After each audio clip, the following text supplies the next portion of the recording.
بسم اللہ الرحمن الرحیم۔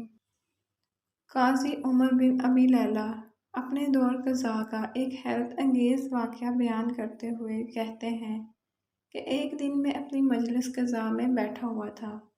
میرے پاس ایک بڑھیا اور ایک جوان عورت آئی۔ بڑھیا تو آتے ہی بولنے لگی۔ پھر وہ لڑکی بولی، اللہ تعالیٰ قاضی کو نیکی عطا فرمائے۔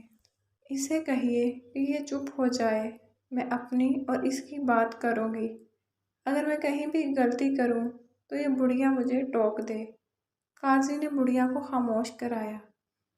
پھر وہ لڑکی کہنے لگی کہ یہ بڑھیا عورت میری پھوپھی ہے۔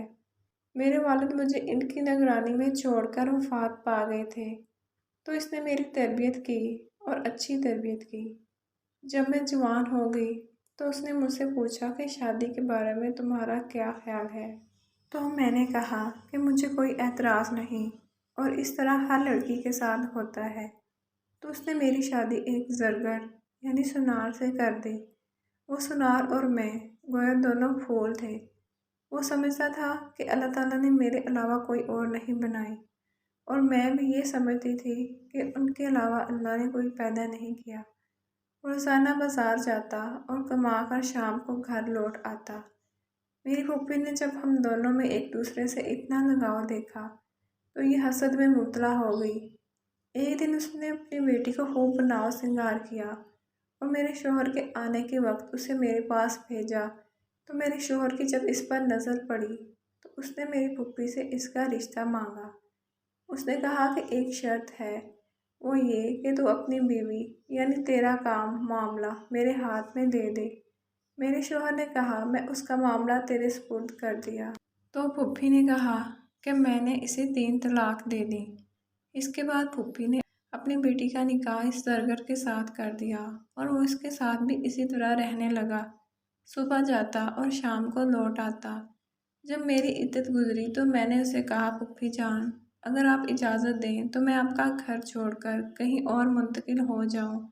تو اس نے کہا ٹھیک ہے، تو میں دوسری جگہ منتقل ہو گئی۔ میری پھوپھی کا شوہر کافی عرصے سے غائب تھا۔ جب وہ واپس آیا تو اس نے میرا بھی پوچھا کہ بھتیجی کہاں ہے؟ تو پھوپھی نے بتایا کہ اس کی شادی ہو گئی تھی، وہاں سے طلاق ہو گئی اور وہ دوسری جگہ رہ رہی ہے۔ تو اس نے کہا کہ اس پر جو مصیبت گزری ہے ہمیں اس کی تسلی کے لیے جانا چاہیے۔ مجھے اس کے آنے کی اطلاع ملی تو میں نے خوب بناؤ سنگار کیا اور اس کے سامنے آئی۔ اس نے مجھے سلام کیا اور میری اس مصیبت پر مجھے تسلی دی، اور پھر کہا کہ میری کچھ جوانی ابھی باقی ہے، اگر میں تجھ سے نکاح کر لوں تو تجھے اعتراض تو نہیں؟ میں نے کہا کہ مجھے اعتراض نہیں، لیکن پھوپھی کا معاملہ میرے سپرد کر دو۔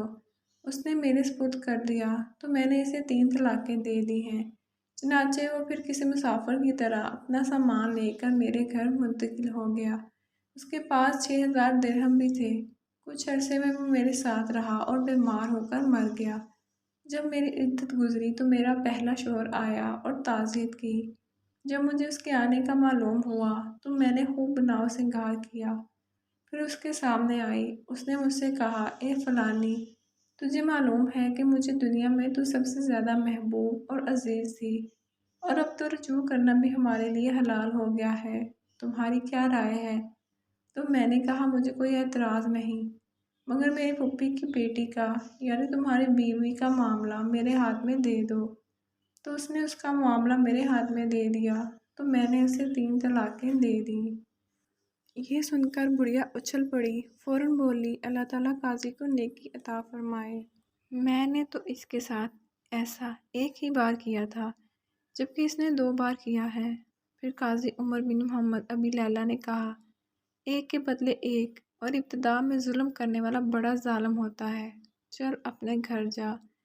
رسول اللہ صلی اللہ علیہ وآلہ وسلم نے فرمایا، تم جیسا کرو گے ویسا بھرو گے۔ سچ ہے، جو دوسروں کے لیے گھڑا کھودتا ہے اس میں وہ خود گرتا ہے۔ لہٰذا ہر انسان کو چاہیے کہ وہ ظلم سے ہمیشہ پرہیز کرے اور اس واقعہ سے عبرت پکڑنی چاہیے۔ اللہ تعالیٰ ہم سب کو سمجھ عطا فرمائے، آمین یا رب العالمین۔